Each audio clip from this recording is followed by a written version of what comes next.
Hi, I'm Peter J. Ray. Welcome to Adventures in History. Today's topic is Dearest Mother and Dad. Love, Ruth, John, Mark, Jan, Patricia, and Peter. 1983, Part 177. 21508 Avalon Drive, Rocky River, Ohio, 44116. April 13th, 1983. Dearest Mother and Dad, we were so sorry to hear of your distress with Dad being moved to another area in the nursing home and another ward. Having 4 in a room would certainly be more stress and care. Did it have anything to do with his health or his coverage? I hope Bud can help your concern. Chris will be there in just a few weeks. We certainly hope that Norma can survive until you get there to see her. You'll feel like everything is happening at once. This has certainly been a stressful year. We are in the midst of a crisis with Peter. I can't even begin to write about it. We drove down to Duke University over the Easter weekend and brought the boys back, Peter and his cousin, Mike Ray. Peter's been to the doctor and had a brain scan for a tumor, no tumor, and a brain wave test, no word. And he's been to the psychologist. We were all there yesterday at $80 an hour. He used to have a battery of tests. He's on medication. He has literally turned into Dad before my eyes. I don't know how you ever survived 60 years of it. He's borderline. Chris came for my art show with an artist friend and her husband. It was so amazing that she came just as the dam was bursting. My art show seems to be a success. John asked if we'd ever thought of you coming for it. Patty flew home too, so with Chris, her friends, Mike Ray here, and then some friends brought John's mother and Helen. Some friends even came from Pittsburgh. A lovely reception. I sold about 15 paintings, $1,500 so far. Lori Gregory chose her wedding gift. Chris Field wants me to have a show in Canada. She was so thrilled and wants several paintings to buy herself. Reverend Morris and his wife came too. I'm having my show at St. Peter's for a month after this. However, all this is overshadowed by Peter. God bless him and pray for him and us. We love you, Ruth. 21508 Avalon Drive, Rocky River, Ohio, 44116. April 21st, 1983. Dearest Mother and Dad, I'm sitting as hostess at a big art show in the middle of a big shopping mall at the Great Northern Shopping Center. I have a painting in this show called Spring for $195. A lovely floral that Chris wants to buy, or a similar one to take to Rick out in Vancouver. Ordinarily, I would be ecstatic, thrilled just to be in the show. I also finished my show at the Barton Center and sold almost 20 paintings, $2,000, and moved the show to St. Peter's for a month. Today, the former mayor of Lakewood's former wife phoned and came out to look at my dogwood painting, like the one for Patty. I'm asking $400 for it, but should ask $500. She's buying it for $400, my highest price so far. However, through this is the agony over Peter. It is like being in hell to see what has happened to him. You were so right about the marijuana and how blind we were. We prayed in Palm Springs that we'd get him out of Nassau. We got him home from Duke, and we've had him to the doctor and psychiatrist. You wouldn't know him. Our lovely curly-haired Peter, he's shaved his head and eyebrows. He's hunched over and wild-eyed. He shouts like Dad. He's had a brain scan, an EEG tested for IQ, personality, psychological, diabetes, flat line. You name it, he's had it. We've been running him all over the place. I'm exhausted, and so is John.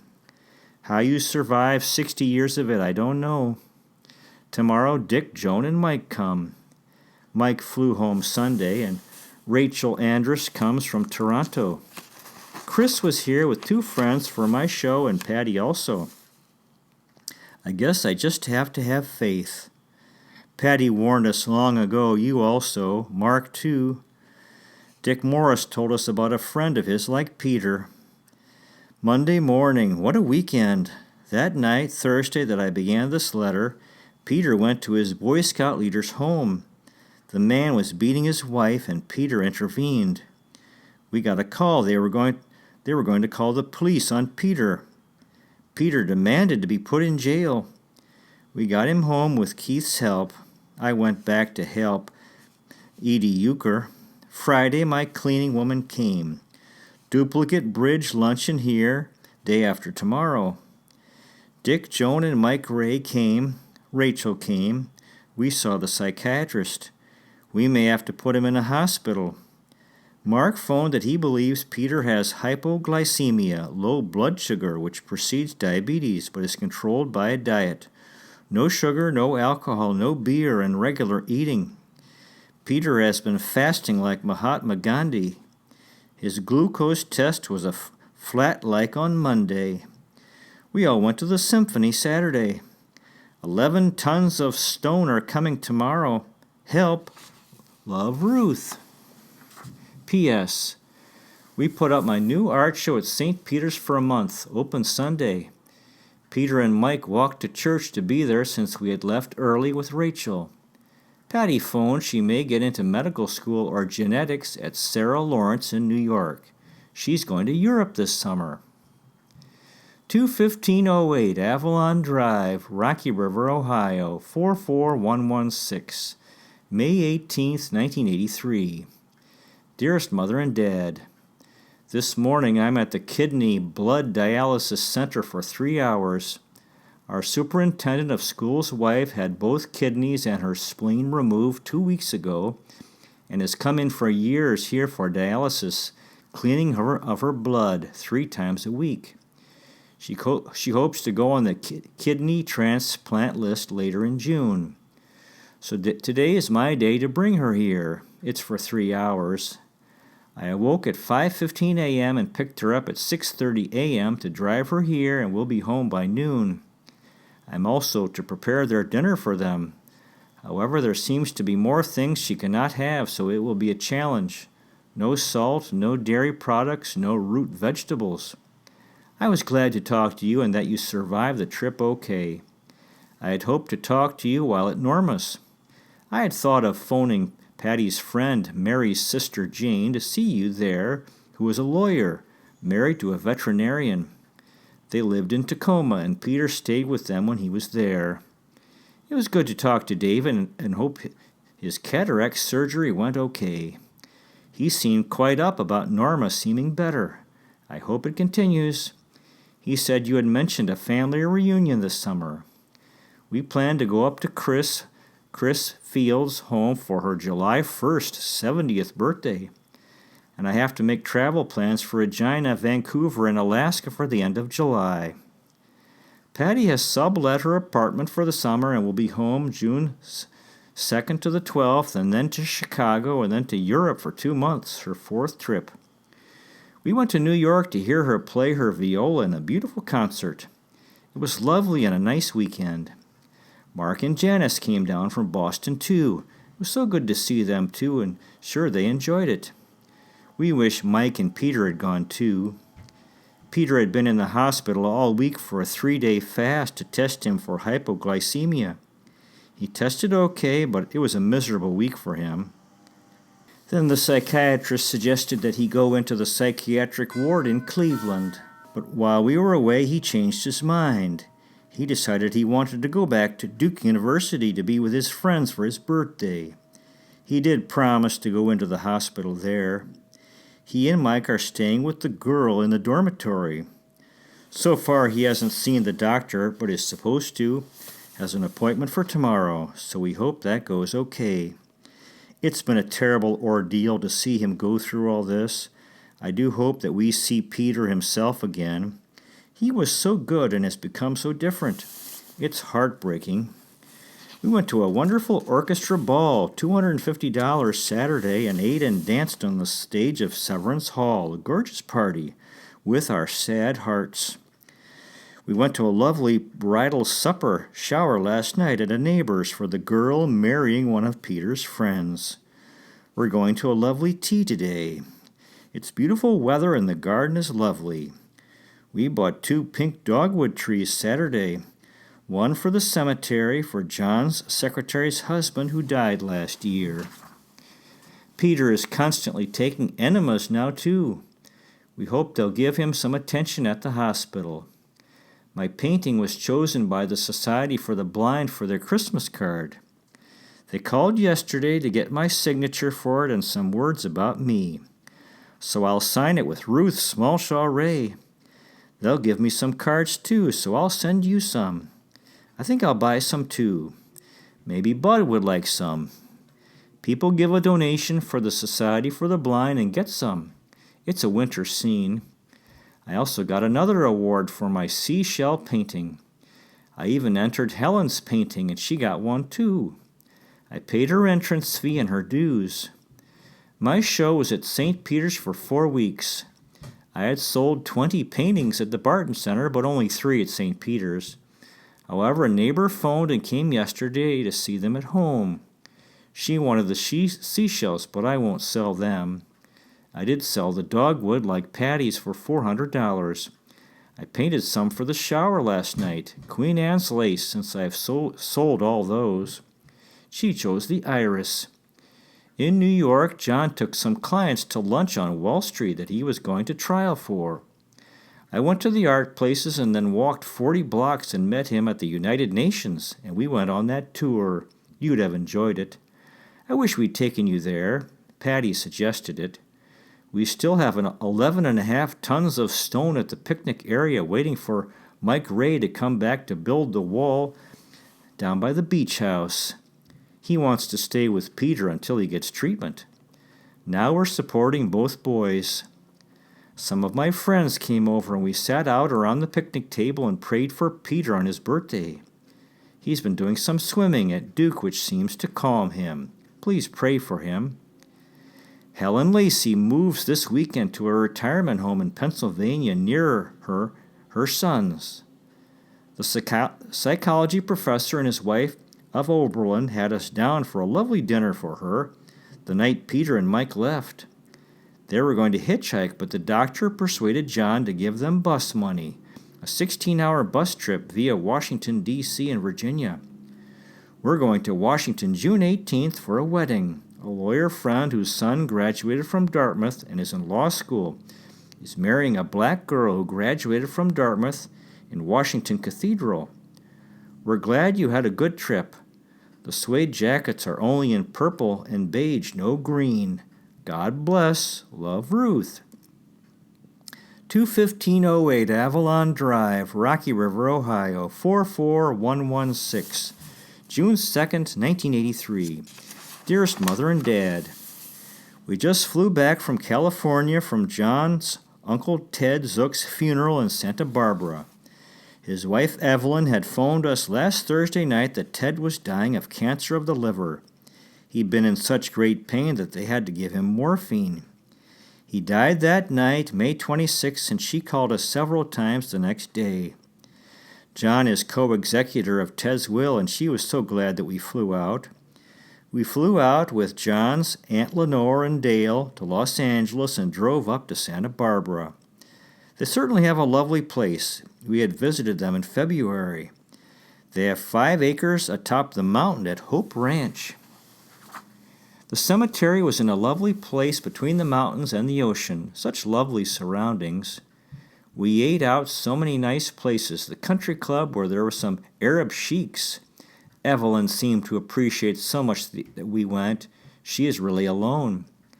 John gave a fine eulogy for Ted, and the minister was Episcopal from Wales.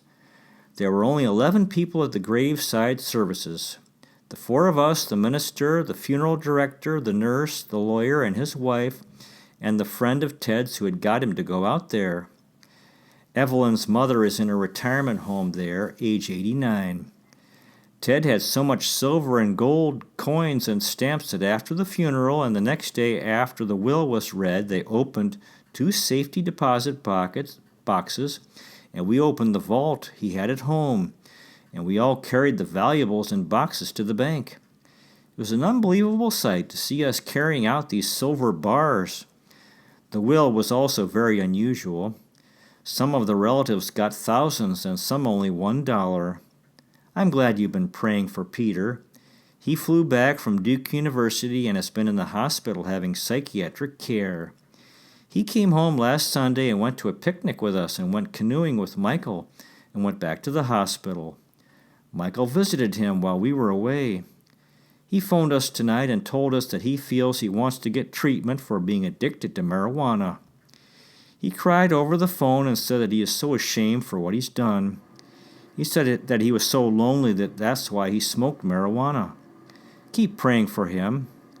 Patty comes home tomorrow night for a week before Europe for 2 months with Jill, her roommate.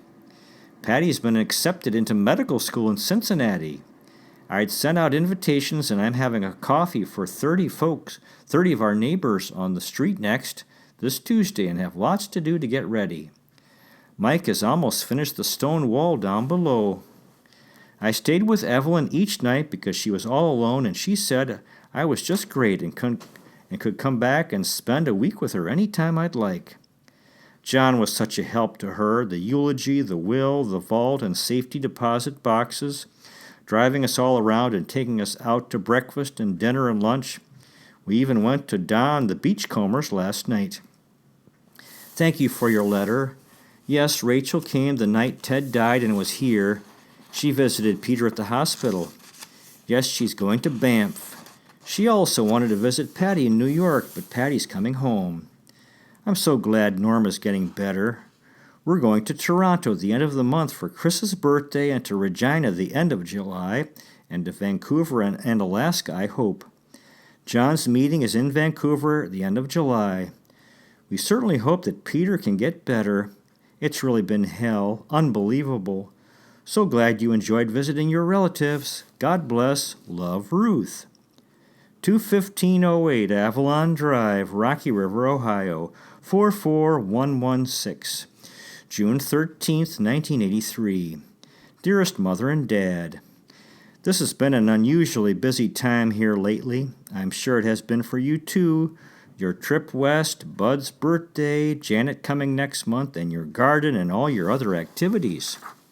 We hope that you're keeping well, too. We, too, had the trip west to California with Dale and Lenore to Los Angeles, and then drove up to Santa Barbara for Ted's funeral and back.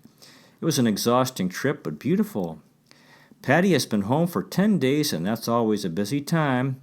It's just wonderful having her here. She drove down to Cincinnati to see about housing for medical school in the fall. We had a coffee here for about 30 of our neighbors, and we worked hard to get ready for that. It was a success. I invited them for 10 a.m., and the last didn't leave until 1 p.m. A new neighbor has moved in, yet her daughter died a year ago, and I introduced her to a neighbor whose son got permanent brain encephalitis 12 years ago and is hospitalized. They were still talking outside at 1:20 p.m. afterwards.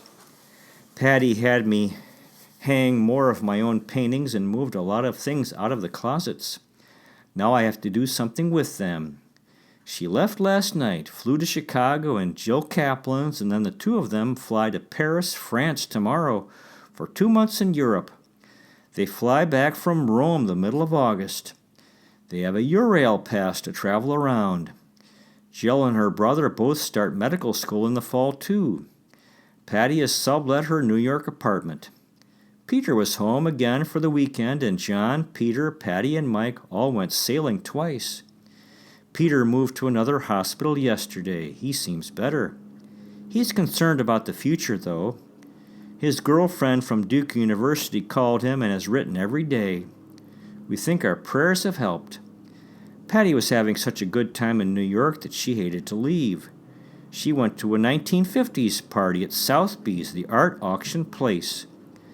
Mike, John, Peter, and Joe finished the wall a week ago, and Mike has been finishing up the trimming and trees for me and we'll paint the beach house steps and porch ceiling. The boys have been living in the beach house but come up for dinner. This weekend we leave Friday for Washington for a wedding. A lawyer's friend's son who graduated from Dartmouth with Patty is being married. Mike will go with us. Then in 2 weeks we're going up for Chris's 70th birthday party. We hope to see Janet there. How long will Janet be in Regina? I still haven't had time to plan our trip west to Regina and Vancouver. Are we still planning your 85th birthday, 60th wedding anniversary party? If so, we should have it while Janet's home. Our trip to Vancouver isn't until the end of July. I'm probably going to have trouble with reservations waiting this long. Also, John's taken so much time away that he doesn't think he can go to Alaska as I'd planned to include. We've had several cocktail parties and dinners because John is trustee of the Bar Association. The weather has been absolutely fantastically beautiful, heavenly. The garden, Lake Erie, all so lovely. So much to do and so little time. Our plumber who does our lawn sprinklers is married to an English war bride, and they brought a couple from Devon, England over to see our place. They now live in Nanaimo, British Columbia, Canada, and drive down here. They're in their 70s. Peter's had a change of heart about marijuana. He seems to have calmed down a lot. He's not on any medication. He gets depressed, but does seem better.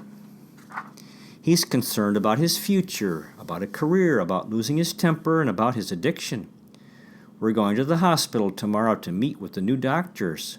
We'll continue to pray for him. I'm sure you will too. We just phoned Mark to tell him. He has had a visit to the Jocelyn Clinic and has increased his insulin and can eat more. He's so thin but gained a few pounds and can sleep through the night for the first time in a long time. God bless you. Love, Ruth. Dearest Mother and Dad, Rocky River, 21508 Avalon Drive, Rocky River, Ohio, 44116. Dearest Mother and Dad, I was so glad to receive your letter today and hear all the news. We just returned at 3 a.m. this morning from Washington, D.C., drove over Friday for the wedding Saturday of a lawyer friend of John's. Son Mike went with us, and we also toured Washington, Arlington Cemetery, John F. Kennedy's grave, and went to the 11 o'clock a.m. service in the huge Washington Cathedral. A very busy and exhausting trip. I drove halfway there, but coming home, John just drove 100 miles, and we got into a terrific downpour, so John drove the rest. Trucks and cars were going off the road. We've never seen it rain so hard. Gorgeous day here today. Audrey Andrus came over with all the materials for the Ohio Watercolor Awards stuff as they're moving to Florida Thursday. I'll really miss her. Tomorrow we have a full day visiting Peter from 9 a.m. to 3 p.m. Family day at the hospital, the Lakeland Institute in Lorraine. He phoned us this morning and still gets depressed. You would have been thrilled. At the wedding we met Emperor Haile Selassie's grandson who goes to Dartmouth. I told him how much you admired his grandfather, and we had a nice talk. I was glad that you got it off your chest, all that was bothering you. I sensed that something was amiss from your letter since your trip. What a shame that you rushed home from Norma to be with Chris and then had words. However, Mother, you are much too good a Christian to let untrue words bother you. You know how very, very fortunate we are to have had a close relationship. I feel so lucky to have Patty. However, Patty and I being close did not cause John to gamble. Dad gambled before I was born. You were the light in the home and were not the cause of the disharmony. Poor Dad. Chris and I had a long talk about Dad. I really believe that somehow there is some hereditary chemical, lack of dopamine in the brain, and imbalance that is in Dad, Bill, Field, and maybe Peter. I don't believe now that Dad could have controlled all his anger, and his addiction to gambling was his way of handling it, as has been Peter's addiction. Chris denied that Bill was ever into drugs, but he told Mark that he went to rock concerts, and Rachel said Rick told her he was into drugs. Maybe there was not harmony in the home. Chris never had a daughter, although she is so close to Pat, which is good for them both. Chris will probably never have any grandchildren. Maybe we won't. Don't worry about my not cooking and entertaining. Bud's a good cook. Patty's a good cook. You raised me not to cook. We have entertained Chris and Bill and Chris and her friends, took them to dinner at the yacht club. Pat's a good cook. Great, they love it. I can cook if I want to take the time. No, I'm not going to have a nervous breakdown. If I were, I'd have had it a long time ago. I may die of a heart attack, however, but I hope I don't too soon, because I've got an awful mess here to straighten out first, and a lot of stuff to get rid of, and a lot of papers to sort. We have too much going on for a while, but maybe it'll calm down. After John read your letter, he asked if I still wanted to go to Canada for Chris's reunion. We'll see. After dinner, John said it was a good dinner, and Mike agreed, and John said, and we didn't even have to go out and buy anything. Family joke now. I'm so sorry for Frances, a very cruel, thoughtless thing for her son to do. She is a lovely person and also too good a Christian to dwell on it. Just be grateful that she has a granddaughter. Patty is going to call us from Europe tomorrow morning. I think it's wonderful that you survived living with Dad. Don't let Chris or anyone suggest anything different. Also, I don't think that Dad could help or control his mental fits. Peter can't seem to. I do hope that Peter can learn to. Peter says himself now that he doesn't think it would be fair for him to marry anyone. His little girlfriend at Duke would like him to marry her sometime. John hopes that Peter can get well and get on with his life. Our convention in Vancouver is July 24th to the 30th. John's office picnic will be July 23rd. If we have your 60th wedding anniversary and 85th birthday party while Janet's there, we'll have to come before that. I may be too late already on getting reservations, especially the 30 days in advance. Darn. I usually do so well on getting them ahead, but I've been so busy. We're so happy for Janet, Gary, and Bud. Tuesday, June 21st. We had a full day with Peter, going again tomorrow. I had to cancel out on my luncheon bridge tomorrow. They tell us not to blame Peter, not to blame ourselves, not to feel guilty that it's an illness like cancer or diabetes, but hopefully can be cured. He's coming home for the day Saturday, but goes to an Alcoholics Anonymous meeting. Peter feels so badly that he cries like Dad. He misses his marijuana and the thought of staying depressed. The marijuana kept him high, self-medication. We received your letter about not going to the Hamilton party. We'll see. If we go, it's for us. We may not want to leave Peter. I made reservations to fly to Regina July 21st to the 24th, then to Vancouver and home on the 31st, skipping Alaska because of Peter, too. It's very expensive because I've missed the excursions and have to pay full fare, and Air Canada has a monopoly to Regina. In the U.S., we can fly so many different airlines that it's competitive airfares. Now maybe we can have your party on the 22nd or the 23rd while Janet and Misty are home. Maybe you can send me a list of names to invite. Now I must reiterate, do not let Chris bother you. Rachel tells me that Bill has hit Chris, so she ought to know what it's like to live with someone like Dad. No harmony in the home. Don't let unhappy thoughts spoil your beautiful spirit. Think of how hard it must have been for Dad to live in his unhappy mind all those years. I don't care what Chris thinks of me. I know how lucky I am to have had such a wonderful husband as John, and a truly great life. Lovely home and family, and now an interesting time with my painting. You too. Love, your loving daughter. God bless, Ruth. Now we have 2 letters to the editor based on the original publication, and the first is from my mother, Ruth Smallshaw Ray. Dear Editor Peter, what a traumatic issue, number 90 SFMC, and how difficult it must have been for you to type it.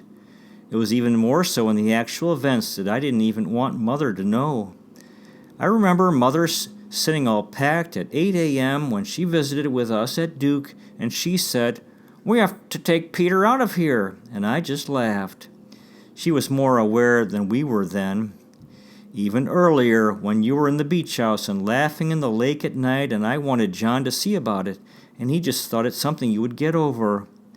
I read number 90 the moment it arrived.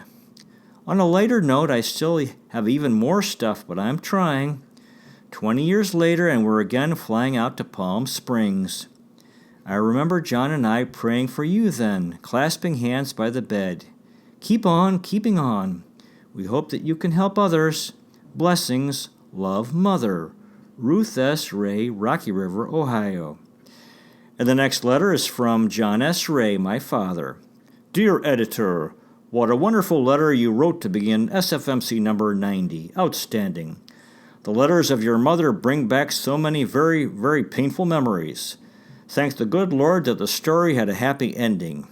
A number of momentous events, Peter and Michael in Nassau, Uncle Ted Zook's funeral in California. Michael built the stone wall, your mother's very successful art show at the Barton Center.